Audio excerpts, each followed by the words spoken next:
April housing market.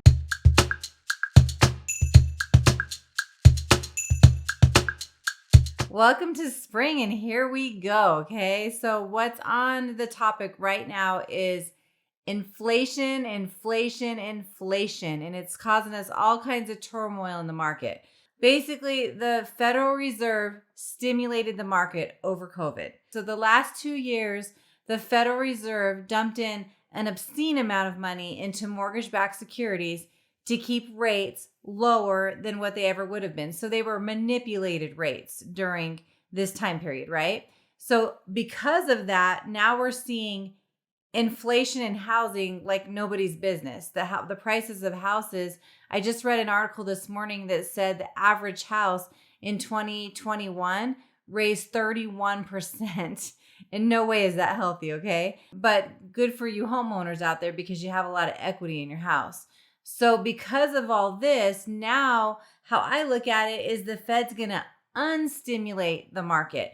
And what they're doing to do this is they are pulling back on what they were putting in the mortgage-backed securities, as well as raising the Fed fund interest rate. So what that's doing is it's causing our rates to just go like this. We've seen a higher jump in the last 2 months than we've seen in a couple decades. That's how fast they've risen up. So what that's doing to our housing market, what it's supposed to do to the housing markets when the Fed makes moves like this is it's supposed to unstimulate it so that less people buy and kind of pulls back.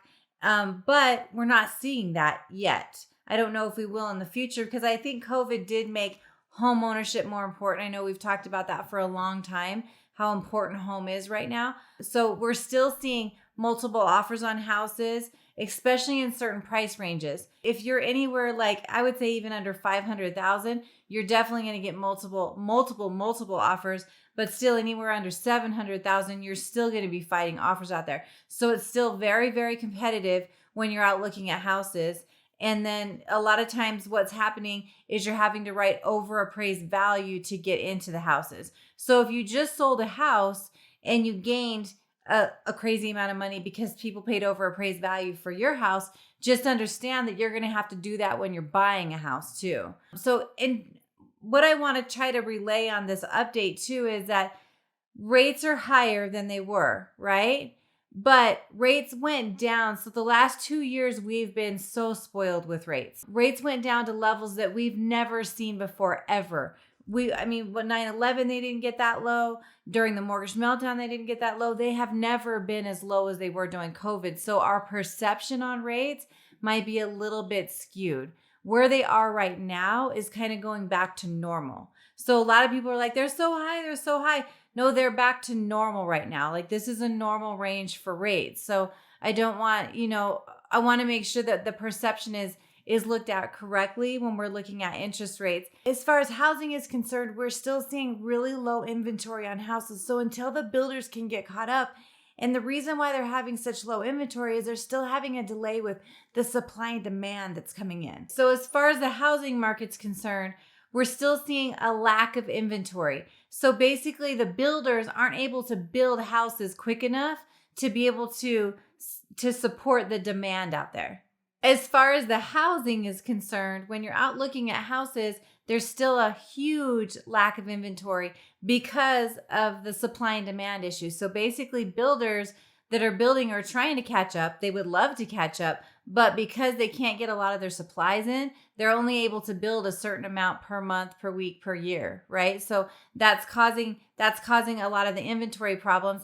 And people that have like signed on their houses, at 2 to 3% rates because they bought during COVID or they refinanced during COVID are having a hard time selling because then they have to then replace those houses, at a higher interest rate and maybe a higher price. So we're seeing a little bit less houses being listed right now too.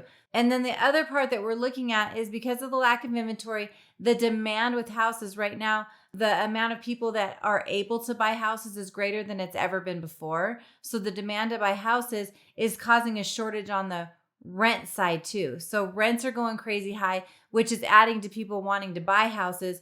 So as far as like what we're looking at in price of the house, all economists are still looking at we're going to be going up this year, but it's not as high as what they originally thought because the rates have raised up. So we're going to be dealing with a little bit of a balancing act here for a while, but still expect to see multiple offers in certain price ranges that you're out there looking for. I hope this video was informative to you.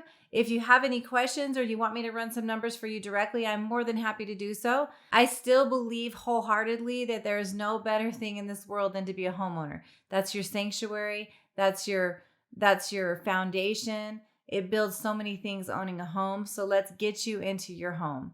If you like this video, I would love it if you liked and subscribed, and I hope you have a great day.